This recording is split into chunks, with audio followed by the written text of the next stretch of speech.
For BSc Part First Zoology Paper First Leucoselenia.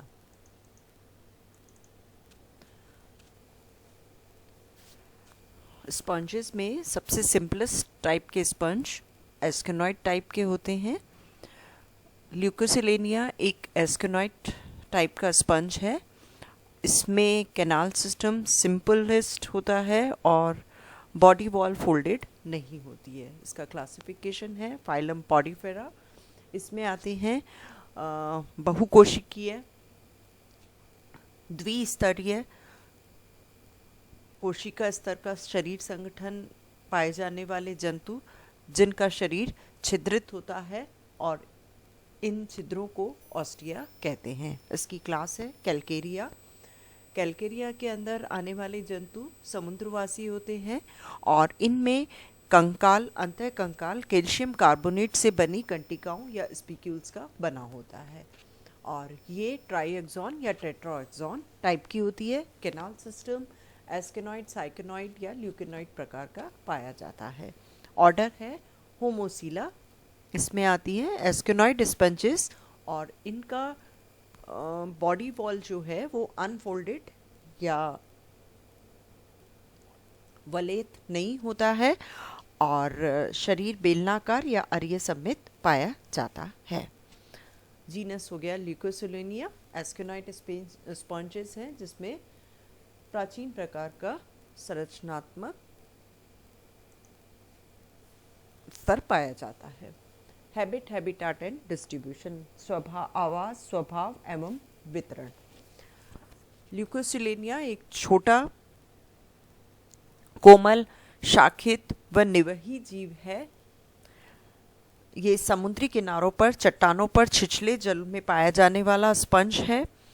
ये north ocean के किनारे पर बहुतायत में मिलता है और ये बाह्य वातावरण के प्रति बहुत अधिक सेंसिटिव होता है। यदि इन्हें अपने आवास स्थान से हटा दिया जाए तो इनकी मृत्यु हो जाती है।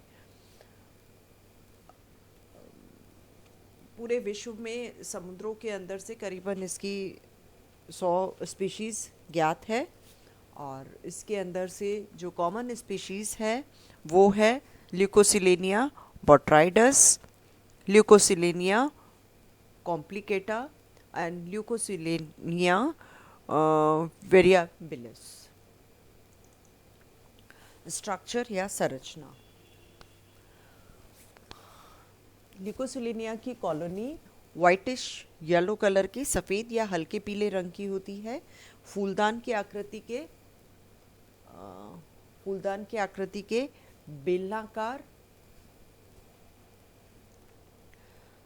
शाखाओं वाले ये होते हैं और ये सभी बेलनाकार शाखाएं एक दूसरे पर ऑस्क्यूलम नामक छिद्र के रूप में समाप्त होती है। इनके आधार आपस में अनियमित क्षैतिज नलिकाओं या हॉरिजॉन्टल ट्यूब से जुड़े रहते हैं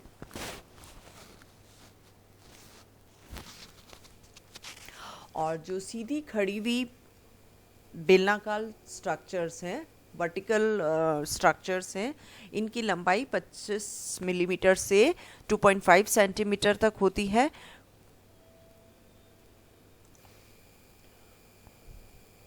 खोखली ट्यूबुलर ब्रांचेस के सेंटर में एक गुहा पाई जाती है जिसे स्पंजोसील या पैरागैस्ट्रिक कैविटी कहते हैं। ल्यूकोसिलेनिया के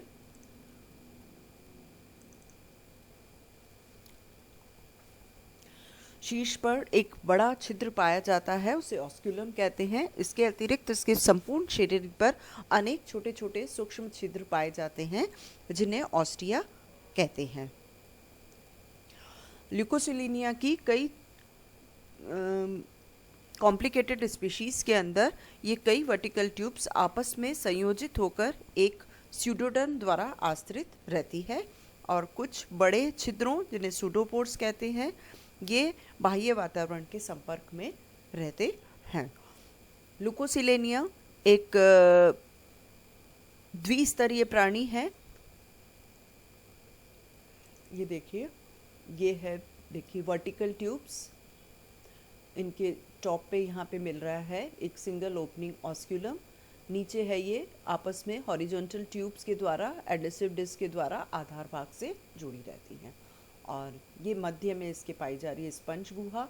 ये बाहर की तरफ जो दिख रही है ये है इसकी आउटर लेयर पिनेकोडर्म, और भीतर जो ये फ्लैजिलेटेड सेल्स हैं ये है इसकी इनर लेयर गैस्ट्रोडर्मिस या एंडोडर्म, और ये बीच में है स्पंजोसील, और इन दोनों के बीच में मिलती है मीजोग्लिया, ये बड़ा छिद्र ऑस्क्यूलम जो कि शरीर से बाहर खुलता है। ये डिप्लोब्लास्टिक या द्विस्तरीय प्राणी है, और बॉडी वॉल में बाहर की तरफ आउटर एपिडर्मिस या पिनेकोडर्म होती है और अंदर की तरफ एंडोडर्मिस या कोएनोडर्म पाई जाती है। ये दोनों लेयर्स सेपरेटेड रहती है जेली लाइक अकोशिकीय लेयर मीजेनकाइम या मीजोग्लिया के द्वारा, और ये एक मध्य वाली गुहा को घेरे रहते हैं जिसे स्पंज गुहा कहते हैं। वॉल के अंदर छोटे छोटे असंख्य छिद्र पाए जाते हैं जिन्हें ऑस्टिया कहते हैं। इनसे होकर शरीर में जल प्रवेश करता है, मध्य में गुहा स्पंज गुहा में जाता है, और स्पंज गुहा एक सिंगल ओपनिंग ऑस्क्यूलम के द्वारा शरीर से बाहर खुलती है। पिनेकोडर्म।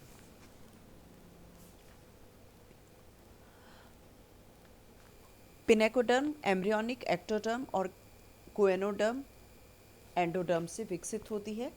पिनेकोडर्म बाहर वाली लेयर है, पतली स्केल की तरह चपटी कोशिकाओं से बनी होती है जिन्हें पिनेकोसाइट्स कहते हैं। ये पिनेकोसाइट्स ल्यूकोसिलेनिया की देह पर एक प्रोटेक्टिव कवरिंग बनाती है, और इन सेल्स के किनारे पतले और कॉन्ट्रैक्टाइल होते हैं और बीच में एक केंद्रक युक्त उभार पाया जाता है।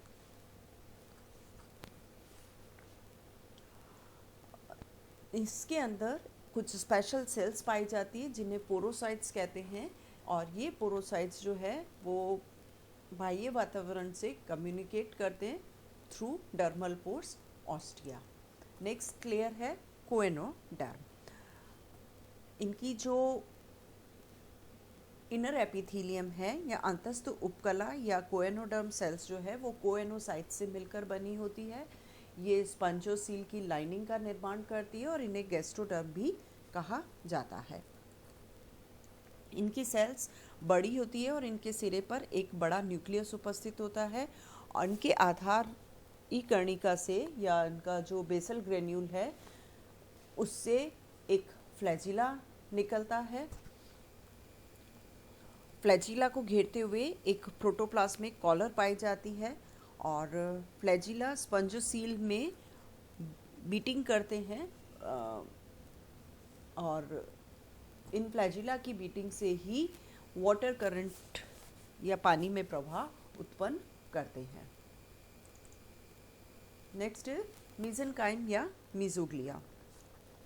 पिनेकोडर्म और कोएनोडर्म के मध्य जिलेटिनस मीजेनकाइम होती है जो कोएनोसाइट सेल्स द्वारा सिक्रीट किया जाता है। मीजेनकाइम में कैल्शियम कार्बोनेट से बनी स्पिक्यूल्स उपस्थित होती है, और ये स्पंज का एंडोस्केलेटन अंतःकंकाल का निर्माण करती हैं। स्पिक्यूल्स मोनोएक्सॉन, ट्राईएक्सॉन या टेट्राएक्सॉन प्रकार की होती है, एक अक्षीय, त्रिअक्षीय, चतुरअक्षीय होती है। स्पिक्यूल्स के अतिरिक्त मीजेनकाइम जो है वो इसके अंदर टोटीपोटेंट अमीबोसाइट्स पाई जाती है। पूर्ण शक्त अमीबा कोशिकाएं स्वतंत्र रूप से भ्रमण करती रहती है। अमीबा कोशिकाएं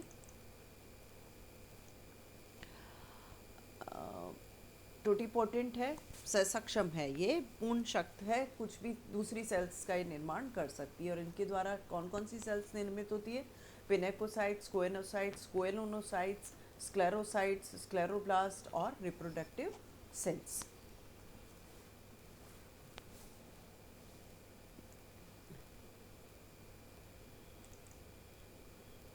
नेक्स्ट है इसमें नाल तंत्र या कैनाल सिस्टम। ल्यूकोसिलेनिया में सबसे सिंपल प्रकार का एस्केनॉइड प्रकार का नाल तंत्र पाया जाता है। इस प्रकार के जंतुओं में बॉडी वॉल पतली होती है और उनमें बहुत छोटे छोटे पोर्स पाए जाते हैं। इन्हें इनकरेंट पोर्स या ऑस्टिया कहते हैं। ये पोर्स बॉडी वॉल में उपस्थित पोरोसाइट सेल्स के छिद्र होते हैं। ल्यूकोसिलेनिया के अंदर ऑस्टिया सीधे ही सेंट्रल कैविटी स्पंजोसील में खुलते हैं और ये स्पंजोसील एक बड़े छिद्र ऑस्क्यूलम द्वारा शरीर से बाहर खुलती है। स्पंजोसील गुहा कॉलर युक्त कोएनोसाइट सेल्स द्वारा आश्रित होती है। सरल प्रकार के एस्कॉन नाल तंत्र में अंतर्वाही और मतलब इनकरेंट और रेडियल कैनाल्स अनुपस्थित होती है। ये देखिए, ये बाहर की, ये है ऑस्टिया, ये बाहर की तरफ हो गई बॉडी वॉल है ये पूरी, ये बाहर की तरफ पिनेकोडर्म, ये अंदर वाली कोएनोडर्म, ये कोएनोडर्म की सेल्स फ्लैजिलेटेड होती है, बीच में स्पंज गुहा और ये ऑस्क्यूलम के द्वारा बाहर खुल रही है। यहाँ पे ये जो रेड है ये पिनेकोसाइट्स है या पिनेकोडर्म सेल्स है, पर्पल वाली है मीजेनकाइम और ये जो ग्रीन है ये है कोएनोसाइट सेल्स और ये इसके अंदर फ्लैजिलेटेड सेल्स है। सेंटर के अंदर हो गई स्पंज गुहा। यहाँ इस डायग्राम को देखने से पता लगता है स्पंज गुहा कौन सी, इन फ्लैजिलेटेड सेल्स के द्वारा आश्रित रहती है और ये बड़ा सिंगल ओपनिंग ऑस्क्यूलम और ये हैं छोटी छोटी ओपनिंग्स ऑस्टिया। यहाँ पे जो वाटर पाथवे क्या रहता है, एक्सटीरियर वाटर है, डर्मल पोल से इंटरनल ऑस्टिया, स्पंज गुहा में, स्पंज गुहा से ऑस्क्यूलम के द्वारा शरीर से बाहर। लोकोमोशन, एडल्ट स्पंज के अंदर चलन अनुपस्थित होता है और सिर्फ इसके अंदर कॉन्ट्रेक्टाइल पावर्स कितनी सी पाई जाती है, जो पोरोसाइट्स हैं उनके अंदर संकुचन होता है। लोकल कॉन्ट्रेक्टाइल पावर है और ऑस्क्यूलम रीजन तक रेस्ट्रिक्टेड है। रिएक्शंस बहुत स्लो होती है, इनके अंदर किसी भी प्रकार की संवेदी और तंत्रिक कोशिकाएं नहीं पाई जाती है। जो भी संकुचन की क्षमता या रिस्पॉन्स ये शो करते हैं वो स्टिमुलाई या उद्दीपन के प्रति प्रतिक्रिया होती है। Nutrition, respiration and excretion.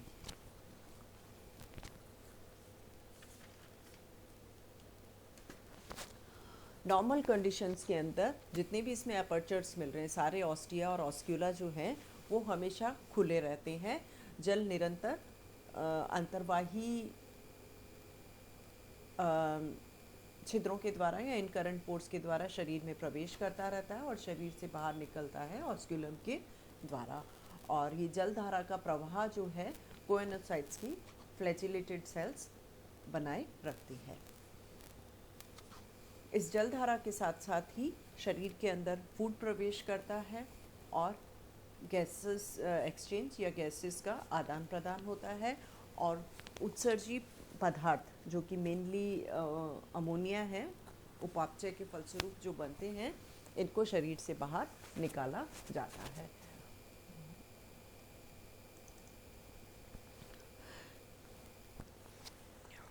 ल्यूकोसिलेनिया के अंदर डर्मल ऑस्टिया और जो सीलिया हैं और कोएनोसाइट सेल्स हैं वो एक छलनी की भांति कार्य करते हैं, अतः केवल छोटे परिमाण के ही भोजन कण ही कोएनोसाइट सेल्स के संपर्क में आ पाते हैं। कोएनोसाइट सेल्स की कॉलर में फंसे हुए भोजन कोशिकाओं में प्रवेश करते हैं जहां इनका पाचन होता है। ल्यूकोसिलेनिया में कई पाचक एंजाइम्स पाए जाते हैं जैसे कि trypsin, pepsin, rennin, erepsin, lipase, invertase, amylase इत्यादि। क्योंकि यूजुअली स्पॉन्जेस जो हैं वो बैक्टीरिया और छोटे ऑर्गेनिजम्स को खाते हैं, इसलिए ये पता नहीं है कि इन एंजाइम्स का एक्चुअल फंक्शन क्या है। डाइजेस्टेड फूड कुछ एमिबोसाइट्स के अंदर स्टोर्ड रहता है ग्लाइकोजन, ग्लाइकोप्रोटीन्स और लाइपोप्रोटीन्स के रूप में। और रेस्पिरेशन और एलिमिनेशन ऑफ मेटाबॉलिक वेस्ट होता है ऑस्मोसिस के द्वारा। कुछ स्पेशल स्ट्रक्चर्स इसके अंदर नहीं पाए जाते हैं।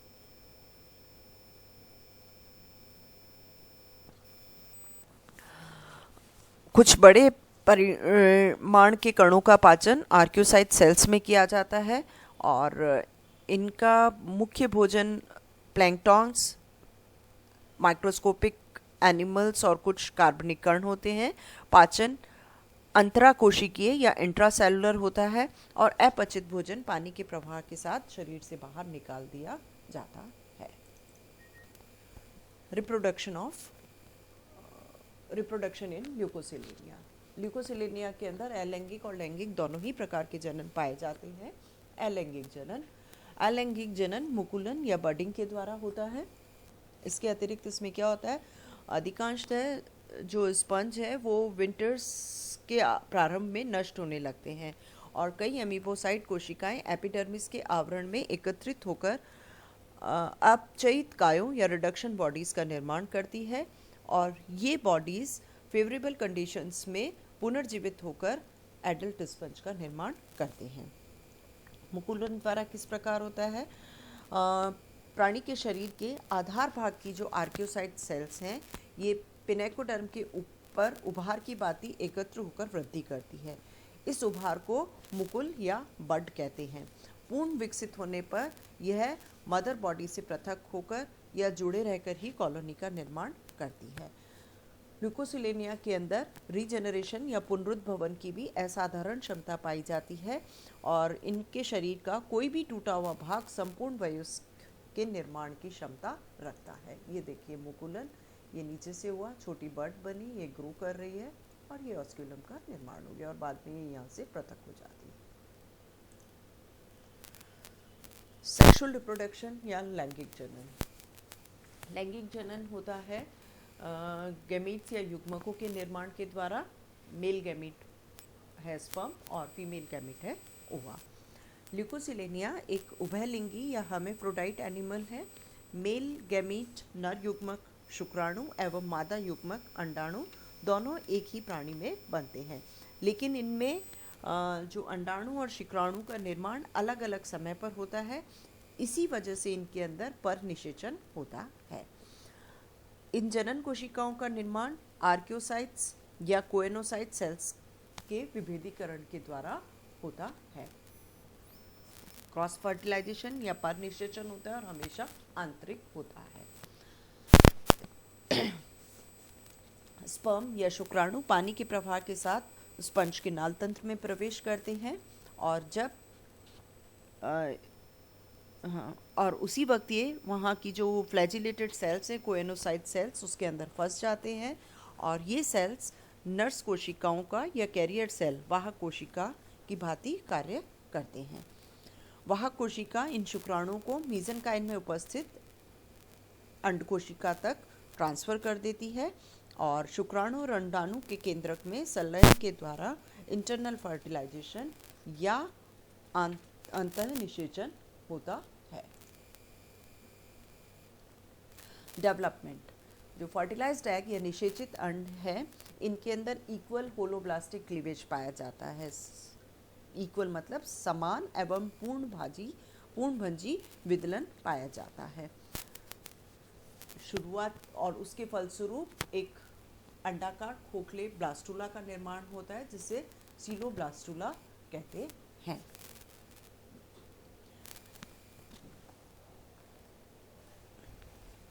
पूर्व में विदलित मात्र शुरुआत का जो क्लीवेज है वो मदर बॉडी में ही होता है और क्लीवेज के फलस्वरूप बनने वाले अंडाकार एवं खोखले ब्लास्टुला को सीलोब्लास्टुला कहते हैं। इस सीलोब्लास्टुला के अंदर मुखीय छिद्र अनुपस्थित होता है और जो पोस्टीरियर पार्ट है उसको छोड़कर सारी सेल्स फ्लैजिलेटेड होती है। ये देखिए ये क्लीवेज हुआ, क्लीवेज के फलस्वरूप ये बन गया ब्लास्टुला और उसके बाद बनता है सीलोब्लास्टुला स्टेज। सीलोब्लास्टुला में क्या होता है, ये जितनी भी सेल्स है ये सारी फ्लैजिलेटेड होती है सिर्फ पिछले भाग को छोड़कर। अग्रभाग की सारी कोशिकाएं फ्लैजिलेटेड है लेकिन पश्च ध्रुव जो है उसकी कोशिकाएं फ्लैजिलेटेड नहीं होती है। अब इसके पश्चात ये देखिए इसके बाद में क्या होता है, ये जो सेल्स हैं सीलोब्लास्टुला के एक ध्रुव पर उपस्थित ये कोशिकाएं जो कि संभवतः आर्कियोसाइट्स हैं ये बनाती हैं और ये कोशिकाएं पृथक होकर इस ब्लास्टोसील की गुहा के अंदर प्रवेश करके और उसे पूरी तरह से भर देती है और एक ठोस गैस्ट्रुला का निर्माण हो जाता है। इसे स्टीरियोगैस्ट्रुला या पेरेन्काइम्यूला कहते हैं। This is stereogastrula. ये जो सेल्स हैं ये टूटकर इसके अंदर जा रही है और इसको पूरा भर देती है, सॉलिड बन जाता है। इसको पेरेन्काइम्यूला या स्टीरियोगैस्ट्रुला कहते हैं। पेरेन्काइम्यूला कुछ घंटों तक स्वतंत्र रूप से तैरता है और उसके पश्चात अपने अग्र सिरे के द्वारा एंटीरियर पोल के द्वारा ये तली पर चिपक कर ओलिन्थिस अवस्था का निर्माण करता है। ये ओलिन्थिस स्टेज अल्पजीवी होती है और पेरेन्काइम्यूला लार्वा अपने अग्र सिरे से धरातल पर चिपक जाता है और एक अनियमित बाह्य रेखा बनाता है। आंतरिक अमीबी कोशिकाएं बाह्य सतह पर आकर एपिडर्मिस और मीजेनकाइम की परत बनाती है। कक्ष भाग जो फ्लैजिलेटेड सेल्स हैं वो पूरे मीजेनकाइम में फैलकर कोइनोसाइट सेल्स बनाती है और इस अवस्था में एक मध्य में स्पंजोसील प्रकट हो जाती है और स्वतंत्र सिरे पर ऑस्क्यूलम बन जाता है।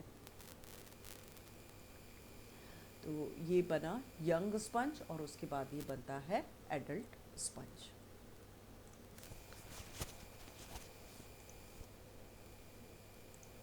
असाइनमेंट